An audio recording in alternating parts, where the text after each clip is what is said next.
I'd like to call the May 13th, 2013 board meeting to order. First item, invocation. Ms. Etheridge. Good evening. I'd like to read one of the stories from Don't Sweat the Small Stuff, one of my favorite little books. Be happy where you are. Sadly, many of us continually postpone our happiness indefinitely. It's not that we consciously set out to do so, but that we keep convincing ourselves, someday I'll be happy. We tell ourselves we'll be happy when our bills are paid, when we get out of school, get our first job, a promotion. We convince ourselves that life will be better after we get married, have a baby, then another. Then we are frustrated that the kids aren't old enough. We'll be more content when they are. After that, we're frustrated that we have teenagers to deal with. We will certainly be happy when they are out of that stage. We tell ourselves that our life will be complete when our spouse gets his or her act together. When we get a nicer car, we're able to go on a nice vacation. When we retire, and on and on and on. Meanwhile, life keeps moving forward. The truth is, there's no better time to be happy than right now. If not now, when? Your life will always be filled with challenges. It's best to admit this to yourself and decide to be happy anyway. One of my favorite quotes from Alfred Sousa, he said, "For a long time it had seemed to me that life was about to begin, real life, but there was always some obstacle in the way, something to be got through first, some unfinished business, time still to be served, a debt to be paid. Then life would begin. At last it dawned on me that those obstacles were my life. This perspective has helped me to see that there is no way to happiness. Happiness is the way." If we can pause for a brief moment of silence for those victims in Ohio, the women that were freed finally and can enjoy the rest of their lives.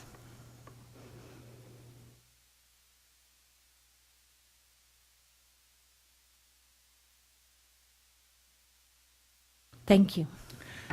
Next, we'll have a Pledge of Allegiance, and Principal Renee Dowdy from J.P. Knapp Early College will introduce the student who will lead us. Good evening, Dr. Dobney, members of the board, everybody at home. This is a senior from the graduating class of 2013 at J.P. Knapp Early College, Miss Valerie Babola. Would you all please rise for the pledge? I pledge allegiance to the flag of the United States of America and to the republic for which it stands, one nation under God, indivisible, with liberty and justice for all. Thank you, Valerie. Our school spotlight tonight is also on J.P. Knapp Early College, and I'd like to reintroduce Principal Renee Dowdy. Thank you. Again, Dr. Dobney, members of the board, Alice, Ms. Scholler.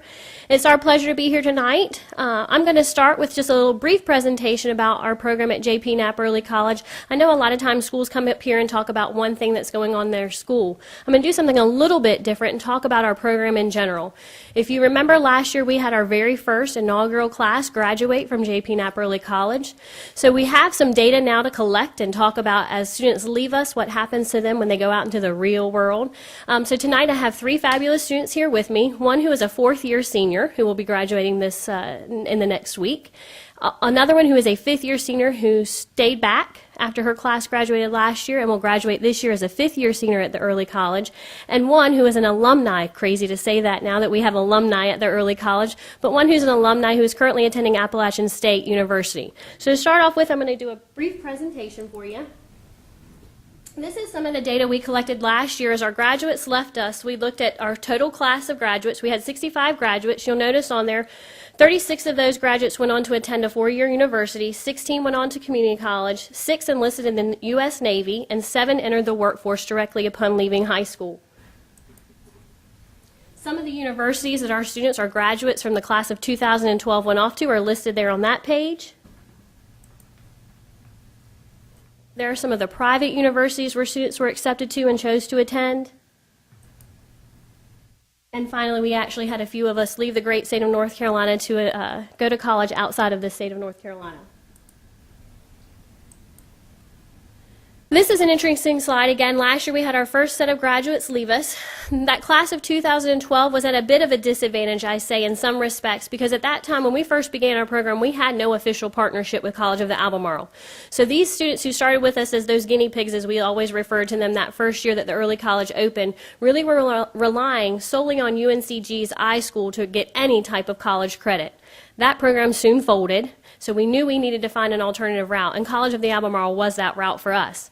So those first students who started that year with us didn't have access to really college courses into their junior, senior year. So for on average, in 2 years, to have 28 college credits in addition to their high school credits was still quite an accomplishment. But you can see the dramatic jump from the 2012 graduates to this year's graduating class, who on average has 40 hours of college credit under their belt by the time they leave JP Knapp Early College High School. This all in addition to the 28 credits required for high school graduation here in Currituck. This is some preliminary data. Obviously, we graduate next Friday, May the 24th, but this is some preliminary data we've collected from our students on their intentions once they leave us next Friday and go out into the real world. 21 of our seniors have been accepted into the four-year universities, 6 plan to enroll in community college, 4 are enlisting in the military, and 5 are planning to go directly into the workforce when they leave us. Some achievements that we like to share a little bit about for us. 11 graduates this year in the class of 2013 have fulfilled the requirements for the Associates of Arts or Science diploma at COA.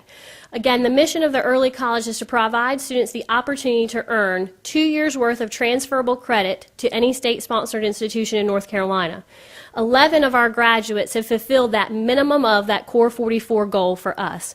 That means those 44 first 2 years of undergrad work are pretty much completed by the time they leave our doors. So they end up going in as freshmen with advanced status is what they call it, but basically they'll be juniors in college at 17, 18 years old when they leave us. 3 of our graduates fulfill the requirements to earn an Associates of Arts degree. Those are 65-hour degree requirements that they've met. Again, 65 college hours while enrolled in high school, in addition to the 28 high school credits that they need to graduate with their diploma from high school. And 1 graduate actually fulfilled the requirements to complete the Associates of Science 65-hour degree in 4 years, just 4 years. So that's some great statistics to share with you. Thank you for those of you that attended last Friday. We actually had students graduate college before they graduated high school, quite the feat. 4 of our students decided to participate in graduation exercises at College of the Albemarle last Friday. Some of those students are here with me tonight. I'm going to introduce them to you. They're going to take a minute just to tell you about our program, what it's meant to them as they are getting ready to graduate, and then what I find out even more importantly is what it means to them once they get into that university or community college, what those credits really mean to them, both financially and as well as socially and academically when they enroll. So first, let me introduce to you a 4-year senior. Valerie is graduating with us in the class of 2013 as our valedictorian, I am pleased to announce, and she will be attending Meredith College. She is my senior who in 4 years walked out with both her high school diploma and an Associate's in Science degree with 65 college credit hours. That means everything through Calc 1 and 2 on the community college level and every science you can pretty much imagine under the sun. This is Miss Valerie Babola.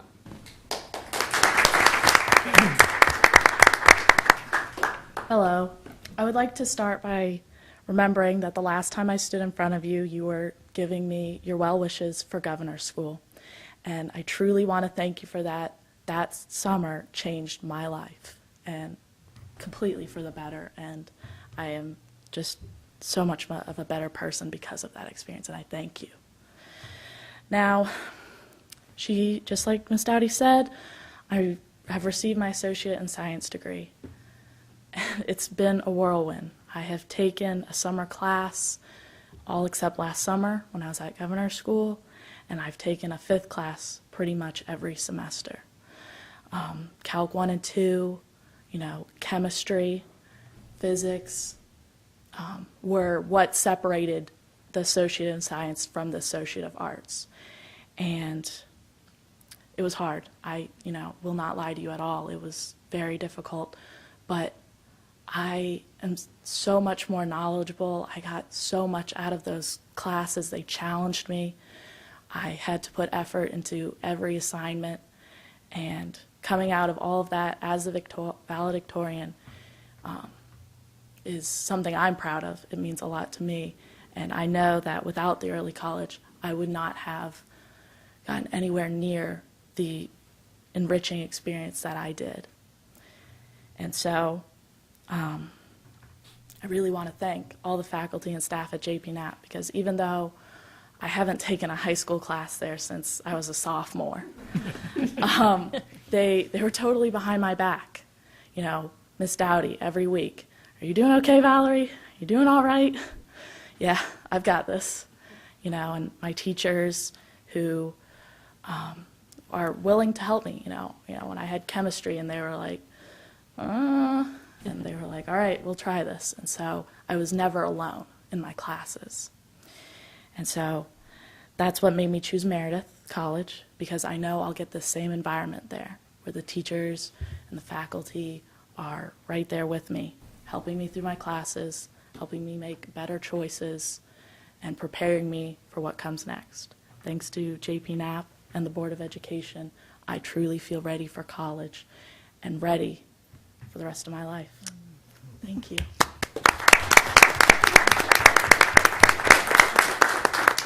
Valerie told you that was hard. Mind you, she didn't mention that she completed all of those with a complete perfect 4.0 GPA, never made a B in any class throughout her high school or college career thus far. So I don't really know how hard it must have been for her. Yeah.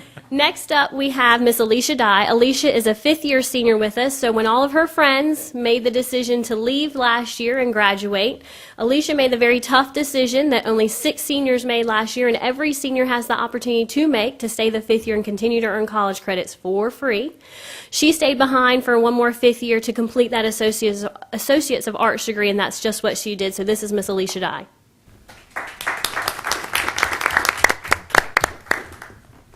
Hi everyone. Staying the fifth year was a hard choice at first.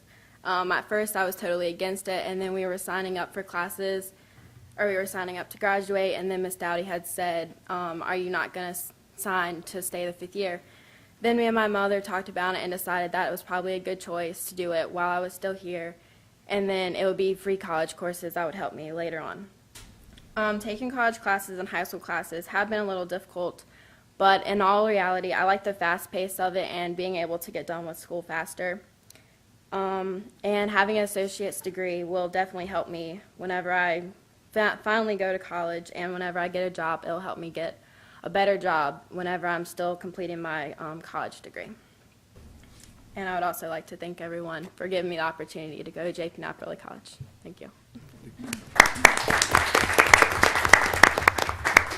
And last but not least, it was my pleasure to text message one of my grads last year and say, "Hey, I've got this idea. Would you be willing to come back?" Because they are all coming back into town, as a matter of fact. And she was more than gracious enough to come out tonight and speak a little bit about what it means when they leave us, actually starting at university, how those credits transfer, what it's meant for her as she went out into the university system with the credits that she gained from the early college. Grace was one of those first graduates. She did not have those 44 or the 65 at that point in time, but she's going to speak a little bit about her experience of those credits transferring on to App State, where she's currently enrolled. So this is Miss Grace Smith. Thank you, Miss Dowdy. As she said, my name is Grace, and I'm very excited to share a little bit about my experience at Knapp and at university now. I want to start off by saying real quick that about 4 years ago, I was standing right here in front of the Board of Ed as a freshman after our JP Knapp retreat, as a little 13 nervous girl. I'm glad to say that I'm now excited to talk to you today and share a little bit about myself. When I think back, I recall the first day that the day that I got my acceptance letter to JP Knapp. It was a very happy time. And then I fast forward 4 years, and I think about when I got my acceptance letter to Appalachian State in special education, which wasn't very long ago, which is still crazy to think about. And I can definitely say that obviously Knapp has influenced my life at Appalachian State more than I can ever imagine, as well as at COA and at Currituck Middle School, which I'll explain a little bit. At Knapp, the teachers are extremely committed. As a future teacher, I appreciate that they teach. They don't just talk, but they invest in their students, and they have fun while we learn, which is fun. And the Miss Dowdy, the principal, just cares about each of us so much deeper than academics, and she's made a huge influence on my life, and that's just so great. At the College of the Albemarle, all the professors there were very professional and very committed to our success as high school students.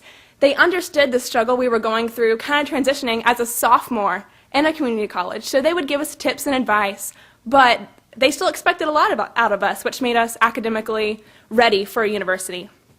And the last thing that's kind of prepared me for university, through Knapp, I went to Currituck Middle School.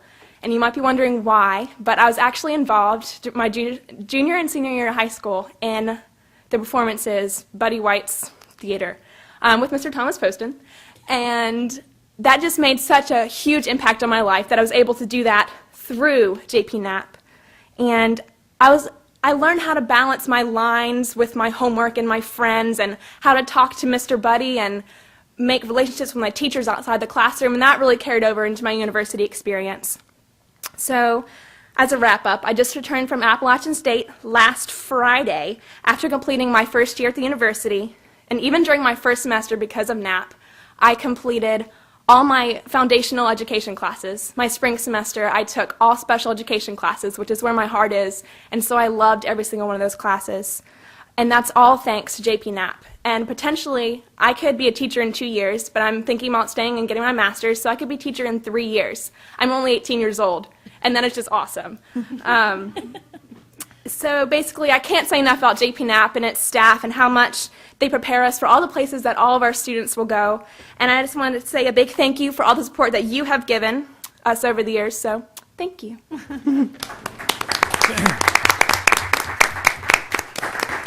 I'll ask these ladies to come back up with me because, you know, I like company up here.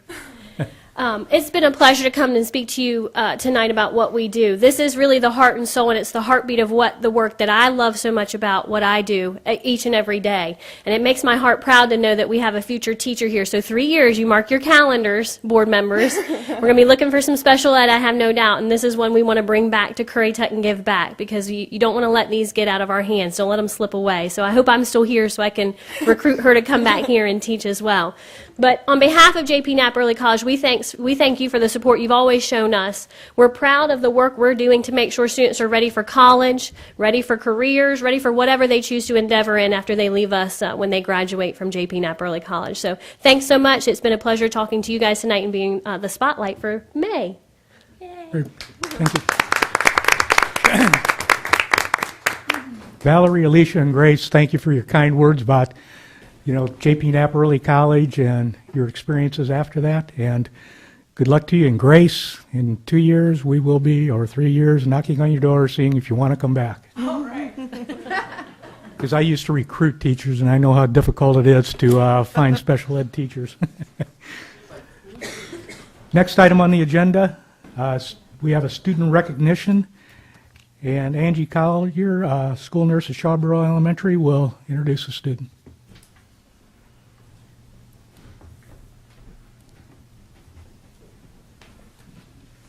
Good evening, everyone. I'm Angie Collier, the school nurse at Shawboro Elementary.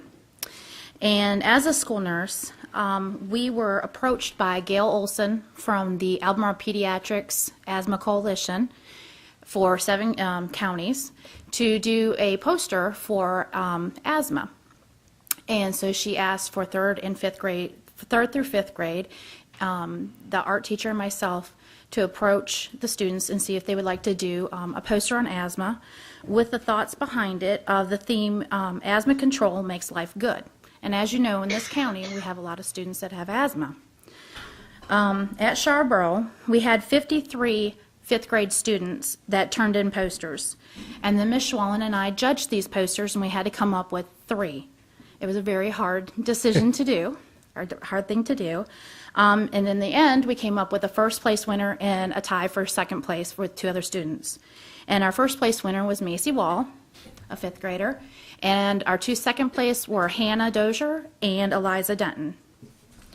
And then these posters were given to Gail Olson, and they were brought together with all the other posters from the other counties, over 800 posters. And I'm proud to say that Macy Wall, who was our first place winner, won 3rd place out of the 7 counties. So now her poster is on the Elmore Regional Health Services Pediatrics website as a third place winner. And with that third place, she received a $10 gift card to Walmart and the recognition of the poster on the website. And then also, when I looked at the website today, my proud children, I noticed that Hannah Dozier also was on there as honorable mention. So I'm very proud of my students and the, what they put forth to help me show everybody else what asthma was all about. So if Macy could come up here.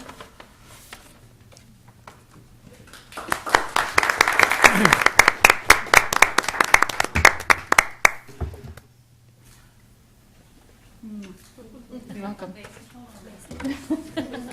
Sorry. You can stand right beside her. I just need a picture. Thank you.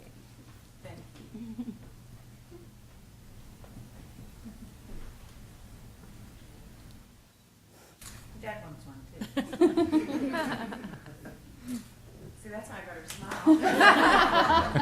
And next year, we're going to even have a better turnout, I think. We're going to get more students involved. And this helps these students understand what asthma is all about, and if they have friends that have asthma, that they are there to help their friends when they are in need.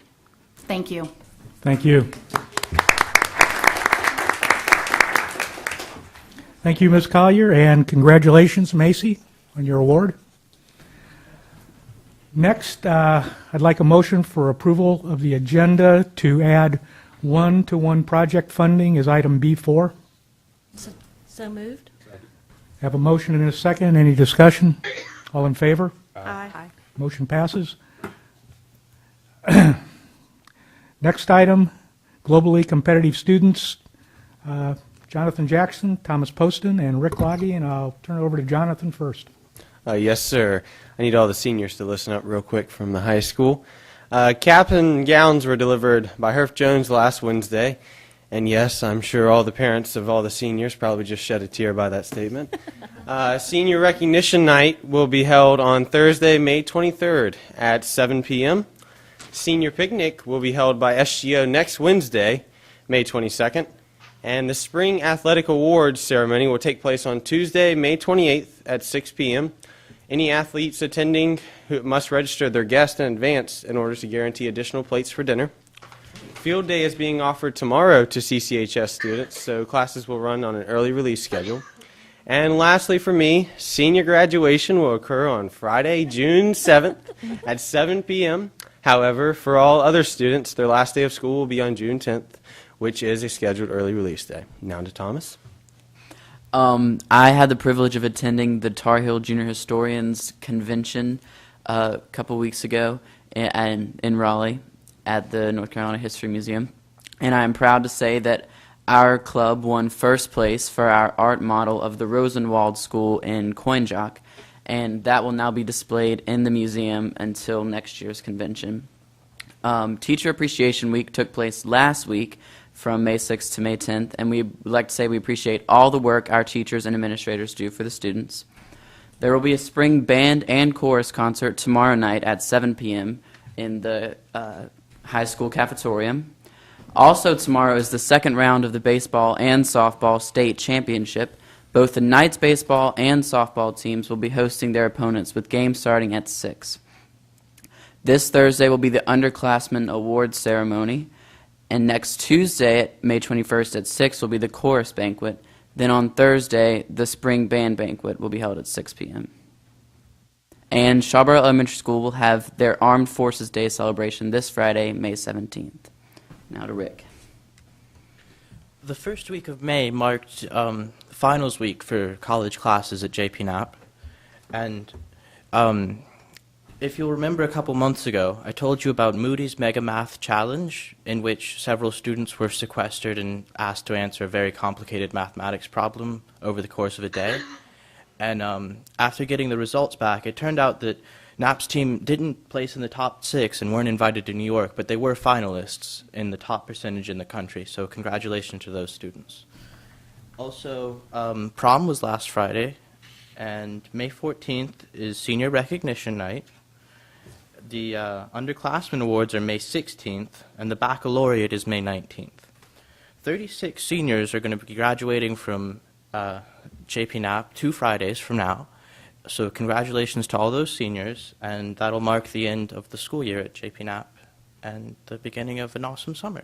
Okay, Jonathan, Thomas, Rick, thank you. Next, I'd like to give a quick update on the work session that we had at 4 o'clock today. We received an update on all the training that the teachers have gone through, and that came from Ms. Kinzel. We received an update on school lunch prices, which you will hear later on in tonight's agenda. We also received some preliminary information on the one-to-one project. Once again, you'll hear about that again tonight. And also the PBIS project, which is Positive Behavior Instructional something. Too many acronyms. Okay, next item on the agenda, field trip request. Ms. Scholler. Good evening, board members. We do have one request for a field trip from Currituck County High School. The National FCCLA Leadership Training is in Nashville, Tennessee, July 6th through July the 12th. Do I have a motion for approval? Motion. Do I have a second? Second. I have a motion and a second. Is there any discussion? All in favor? Aye. Okay, motion passes. Next item, Give 5, Read 5, reading campaign. Superintendent Scholler.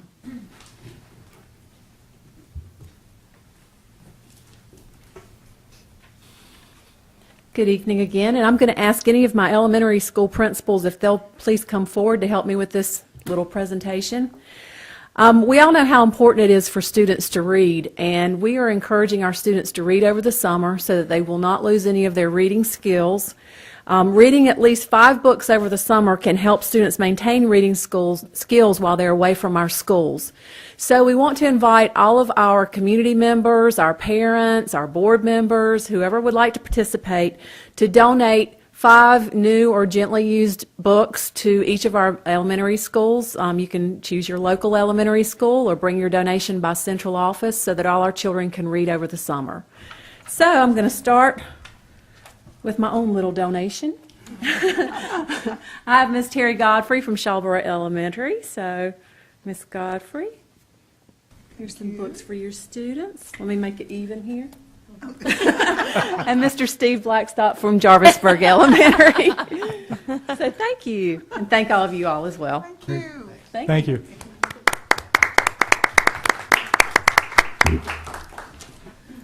Next item, the one-to-one Chromebooks initiative. Paul O'Brien, our Chief Information Officer. Good evening. The last couple of months I've come before you and talked about our digital learning transition. And I want to talk about it that way instead of just a one-to-one initiative, because it really is so much more than that. If all we do is put a computing device in each student's hand, we haven't really done the program or the students justice. What we're really looking for is a transition to digital learning. And of course, those devices are an integral part of that. Since I last talked to you, the teachers, the 7 teachers in the expanded pilot, have continued to work with their students and try new strategies. They met together last Wednesday for a training with the regional digital learning consultant, had time to learn some new strategies and to share. They've had time to test out the devices to make sure that the Chromebook is going to be a device that we can work with. At the high school, we've been testing the wireless network that we put in to ensure that it's going to be sufficient to support 1,000 Chromebooks in that building. They've been testing content management software and student monitoring software so we can be sure that we're keeping our students safe when they're on those Chromebooks. And we've also been taking part in several different training activities to help us understand how better to move forward. In fact, Ms. Newbern and I have been participating in a nationwide class on digital learning transitions and leading those initiatives. So at this point, we feel like our pilot has been a success so far, and we're ready to move forward. So I come before you tonight to ask for permission to move forward with this pilot and take it full scale. And what we would like to do is we would like to go full scale with the digital learning transition for grades 6 through 12. Originally we talked about grades 8 through 12, but after talking with the middle school principals, I thought it was good for us to think about doing a 6 through 12 initiative, because if we If we have just 8th graders at the middle school doing it, then we've got kind of a divided student population and a divided staff population. If we have everybody with the Chromebooks, everybody on the same page, then we can, then we're all in the same boat together. We can all learn from one another. We can share professional development, and the principals and I felt like that was a admirable goal if we can achieve that.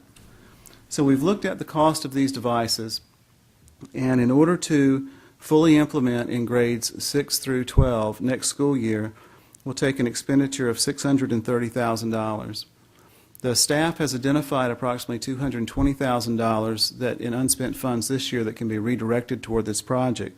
So what we were asking for is an allocation of $410,000 from the fund balance to fund this project. With a $410,000 allocation from fund balance, that will give us the money we need to proceed with the order. We would be ordering these Chromebooks using National Joint Powers Alliance contract number 111309. As we've looked at this and looked at how we're going to prepare for a rollout, there's still a lot of decisions to be made, but one of the things we learned from our pilot is when those come into our office, we don't want to have to touch every one and unbox it and turn it on and authenticate to a network and put stickers on it. So we've been able to negotiate with the company that we're looking at so that they would do all those things for us. So when the devices come in, they would be ready to be checked out by the library to the student and go from there.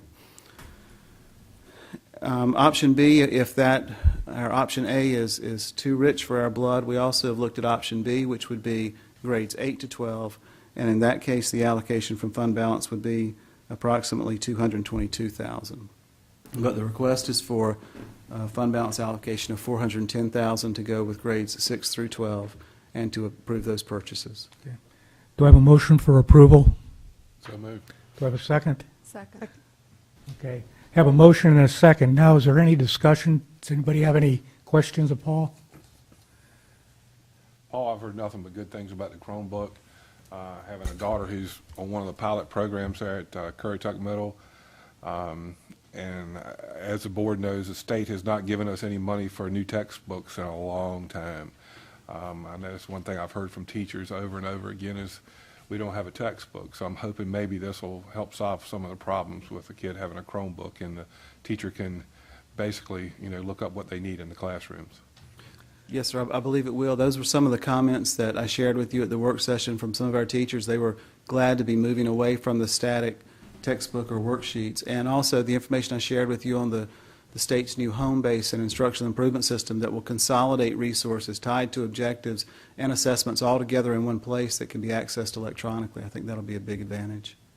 Yes, and also the many parents have expressed concerns to me about the fact that their children don't have textbooks. So if we're all on the same page with whatever the curriculum is the teacher needs for the curriculum, then we're also addressing the textbook question. Yes, ma'am. And one of the advantages to an electronic device versus the textbook is that not only can it be more up-to-date, more current events, but also it allows for a teacher to differentiate instruction in a classroom more easily than if everyone has the same textbook and the same subject matter on that, on whatever the competency is. I also received a call, that rumor that we were getting rid of the textbooks, and I just want to make that clear. We're not replacing this with books. I mean, it's going to work hand in hand, with the computer and the books that we have. Yes, ma'am. In fact, one of the questions, I met with the school improvement team at Currituck High School last week, and one of their questions was, what will the expectation be? If we have these Chromebooks in our classroom and I come in or a principal comes in to monitor, what is the expectation? Are we supposed to have them out all the time? And no, you're supposed to use them when they're appropriate. And when they're not, when a book will do the job better, you use the book. When you need to do a group activity and have people up walking around and writing on paper on the walls, that's what you do. It's a tool that should be used appropriately, and hopefully that's what our professional development is going to help us understand. We've already made some progress towards professional development. We already have a couple of teams signed up to go to Cary Academy this summer, which is a one-to-one private school in Cary. Had some conversations today with the Friday Institute out of North Carolina State University to offer some professional development on a digital transition in the classroom for some of our teachers. And we've been working with the State Department of Public Instruction and some courses provided by Intel along these same lines. So we are looking to have a variety of sources. It's not going to be one size fits all, but a lot of different opportunities for staff to participate in to get the professional development they need so they can make those choices and figure out when it's appropriate and when it's not. And another thing I want to let the public know, as far as cost, because, you know, it's a big ticket item, we're going to look into using our North Carolina Education Lottery funds for the allocation of the funds. You know, Well, we are right now there is a bill in the legislature that would allow lottery funds to be used for digital equipment and even staff. The bill isn't law yet. Right, right. Obviously, if it If becomes that's- law, then that would be a good resource for right, us. if we can. If we can't. Right. Lori, could you come up to the microphone, please? Lori's our school finance officer.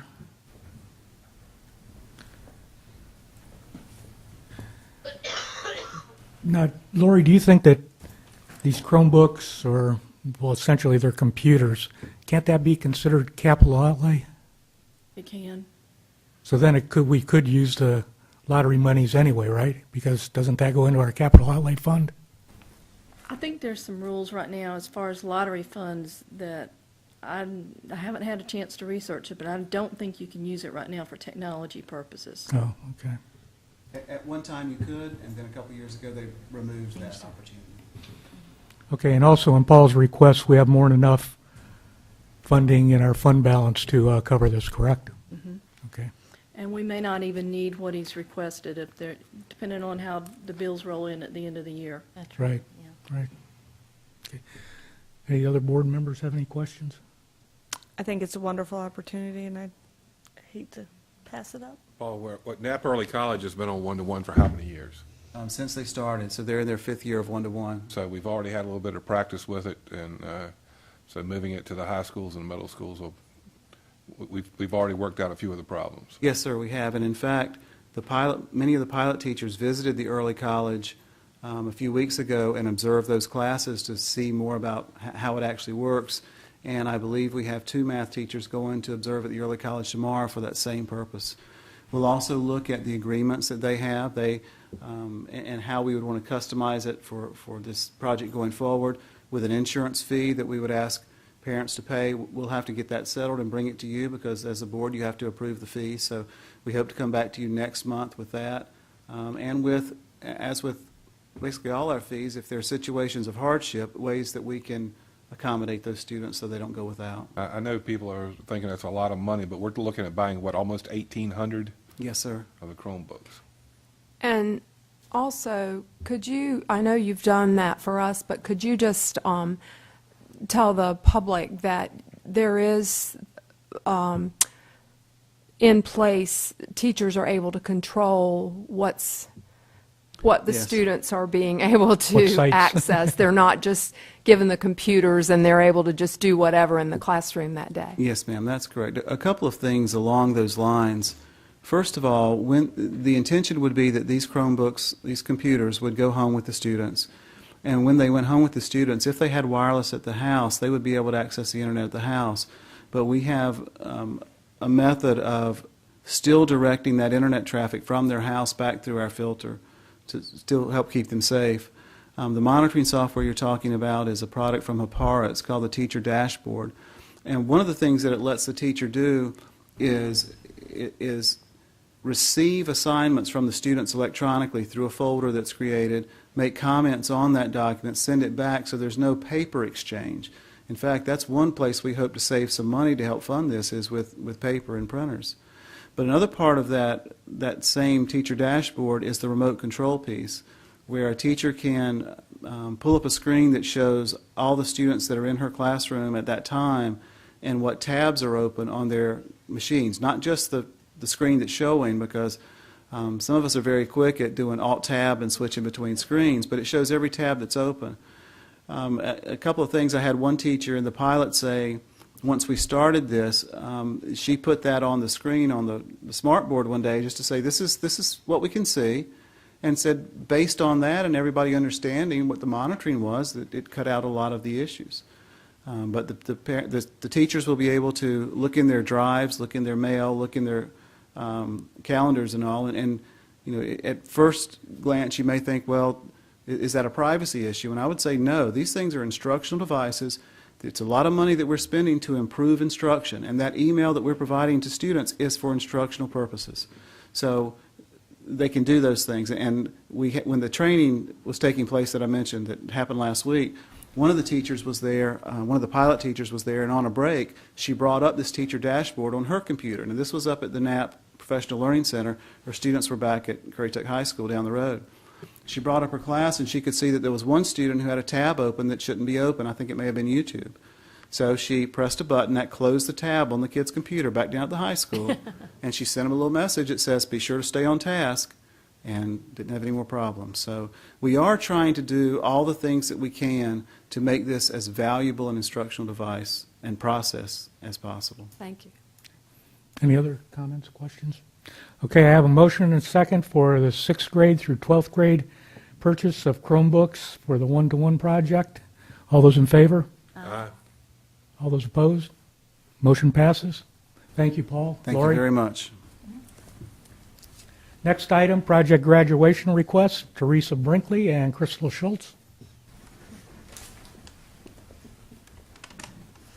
Hi, I'm Crystal Schultz, and Teresa Brinkley's with me. We're sponsors of the Currituck County High School project graduation. We are here to ask for your continued support in this endeavor. Project graduation is an all-night event that's designed to keep our graduating seniors safe with a fun-filled night of activities.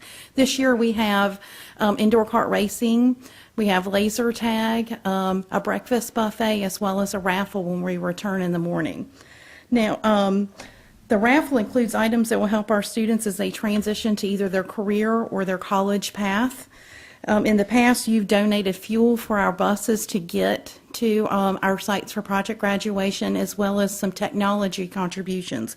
We are asking that you continue to support us by providing that fuel that we'll need, as well as donating some iPads that we can use in our raffle for our seniors. If you have any questions, we'd be glad to answer them. Okay, let me get a motion and a second, then we'll ask for discussion. Do I have a motion? So moved. Do I have a second? Second. Okay, are there any questions of Crystal or Teresa? Where are you going this year?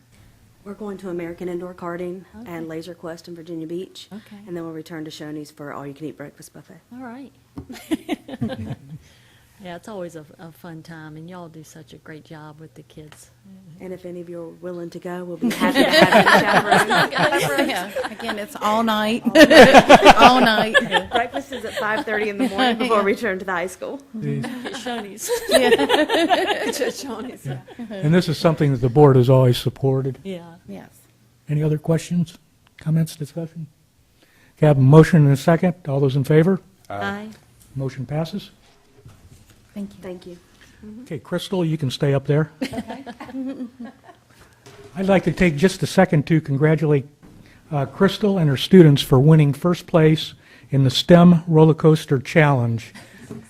And if you'd like to tell the audience just a little bit about that. Yeah, I'm really excited to share this with you. Initially, when I got into the project, it was for a couple of reasons. STEM allows us to integrate science, technology, engineering, and mathematics in a project. When I found out about this project, I thought, wow, what a great way to get some free stuff. And as well as really interact with the students the way they like to. So I initially had a challenge in my classroom for who was going to build the best roller coaster with the highest hill and the largest loop in it. At that point, we kind of calculated points to see, all right, who has the best one. It is then that we determined who was going to be our competitive group. Those gentlemen then went on to actually build the roller coaster that was going to be in our challenge. And later on, they had to actually create a video where they described their challenges that they had in creating this roller coaster, the modifications that they had to make. So now they had to really, reflect on their practices, not just doing it, but reflecting on those and submit that video. And We found out a few weeks ago that we were first place, competing with all other students in North Carolina. Not only did we first place in roller coasters, but we were first place overall, and there was catapult challenges as well as some car racing. So we were really, really excited. Carolina Biological will be giving certificates and a trophy to our students, as well as providing a voucher for the classroom to get additional resources for, building roller coasters in the future. And they're going to come out to the school and actually award the students. So they're really excited about that. So I'm hoping to, join another project as soon as one of them pops up, because they thoroughly enjoyed it. That's great. Were these your physical science students? They were. Mm-hmm. Yeah, we're 3 gentlemen that were involved. Yeah, let us know when they're going to be there to present the awards and that. Great, I'll do that. Thank you. Yeah. When I initially heard this, I emailed Crystal and told her, congratulations on that. And I said, must have been because you had an excellent high school principal. Which was me. He was fabulous. Yeah, because of course he was my principal. So, once in a while you have to toot your own horn. Great. Thank you very much, Crystal. Next item, child nutrition price increases for 2013-14. Angela Rodriguez, our child nutrition director. Good evening.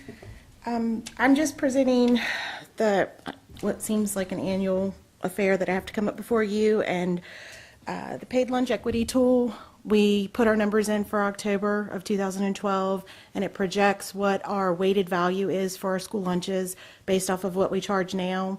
When we enter our numbers to what our weighted value is, we're at a weighted value of $2.39. So what that means is we are still with a gap between the difference of a paid student reimbursement to a full free student reimbursement. Currently, the free reimbursement is at $2.86, and the paid meal reimbursement is at 27 cents. So you're looking at $2.59. We're at $2.39. So in order for us to reach that gap, we have actually a maxed out of 11-cent difference. We are capped at 10. So I'd like to present the board if we could do an increase of 10 cents straight across the board, which would take our $2.15 to $2.25 and our $2.40 to $2.50. Okay. Do I have a motion for approval? So moved. Do I have a second? Second. Okay, any discussion or questions from Angela? Now, this is something that we're required to do, right, in order to receive our federal reimbursements? Yes, sir. What would happen is we're under administrative review next year, which is where the big ticket comes in. We actually have a TA next week, and what they'll do is they'll look at if we've been gradually increasing. It's the Section 205 of the Healthy, Hungry, Free Kids Act of 2010 stated starting July of 2011, all programs that are under the USDA reimbursable meal plan must gradually increase to meet that difference in that gap. Unfortunately, the gap increases yearly. Last year we did the 15. We were at a 20 gap, so we carried over the 5. This year we're at an 11, so if we do the 10, we're only carrying over a penny for next year. Depending on how legislature goes, they may halt it. We were really hoping they would halt the PLE program or the tool this year, but it came out real sudden, and they said that we had to do it. If we don't do it, what it'll eventually do is it'll be a corrective action where they'll either we come out of non-federal money, and they get their money anyway. Would you like to tell everyone, how our prices compare with surrounding districts? Yes, the highest one in our district area is Dare County. They're already at $2.50. We do have Camden County, I believe, is at $1.85, and she is doing a 10-cent increase. We just had a directors meeting not too long ago, and pretty much everyone within our 12 or 15 alliance group, all the directors have done an increase of 10 cents, with an exception of one, which I believe is Washington County. They're not doing an increase this year, but are projecting a 25-cent increase next year. Other questions, comments, any discussion? No, it's just something we have to do. We really don't have a choice. Yeah, unfortunately, it's Yeah, just... I mean, I don't Well, like and to raise... you cost talked of with us food about went this up. at work session, so we already had a good just so understanding. the public and the parents know it's not something that we want to do. It's No, ma'am. it's federally regulated, and therefore we have to make these increases annually, it looks like. And because we hadn't increased with your history in the past, I believe you had been $2 for a while, that increased and increased and increased. Had we done it gradual, it might not seem like such a big impact at once. Any other comments? And again, it's not going to raise breakfast for next year. Breakfast will still be $1 for a paid student. Okay, I have a motion and a second for approval of the 10-cent increase in lunch prices. All in favor? Aye. Okay, motion passes. Thank you. Thank you. Do I have a motion for approval of the consent agenda? So move. Do I have a second? Second. I have a motion and a second. All in favor? Aye. Okay, next item, public comment session. Nobody signed up for that, so we'll go to information items. Okay, the next work session will be June 10th, 2013 at 4 o'clock at the Knapp Professional Learning Center. Next board meeting will be June 10th, 2013 at 7 o'clock right here. Then there will be a board meeting for to close out the school year on June 28th, 2013 at 9 a.m. at JP Knapp Professional Learning Center. Graduation dates, JP Knapp Early College, May 24th, and Currituck County High School, June 7th. Next item, board member comments. Ms. Etheridge. Again, I would just like to congratulate the students at the JP Knapp Early College. What an honor to graduate from high school with an associate's degree. I mean, my hat's off to you. And there again, I know a few of them are here tonight. Shamika Turner, Valerie Babola, Tiffany Payne, and Alicia Day. Congratulations. Mr. Simmons? I also would like to congratulate our students from Knapp Early College and graduating from COA. I'd also like to say tomorrow night, I think this is live tonight so people would know, don't forget that our girls and boys both are playing in our second round of the state playoffs, and they're both home games here at Currituck. We ought to be able to fill that stadium out there. There was a couple hundred people out there this past Friday. If people, if you're watching it on TV tonight, stop by the high school tomorrow, watch some really good baseball and some really good softball. Ms. Kraft? I also want to congratulate the JP Knapp graduates. What a conversation starter you'll have all through your life to be able to say you graduated from college before you graduated from high school.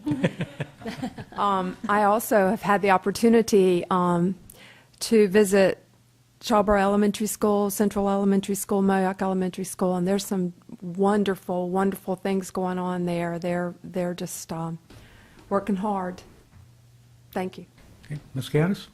I just want to say the students that were here tonight were great. They're really, hopefully, a motivation to the ones that are graduating this year, along with the ones that are coming up that may have the opportunity to go to the early college. But at the same time, as much as we talk about the students, I do want to remember again and thank every teacher and every person that we have working in our school system. Last week was Teacher Appreciation, and we couldn't do half of what we do without you guys. Absolutely. Thank you. I toured Currituck County Middle School and met their Teacher of the Year there, Struar, and that was a pleasure. And I'd also like to announce that this Friday, Ms. Scholler will be down to Griggs Elementary if anybody would like to stop by and talk with her. But first, please call and schedule an appointment with her. But she will be there to talk to people. And with that, do I have a motion for adjournment? So moved. Do I have a second? Second. All in favor? Aye. Meeting adjourned.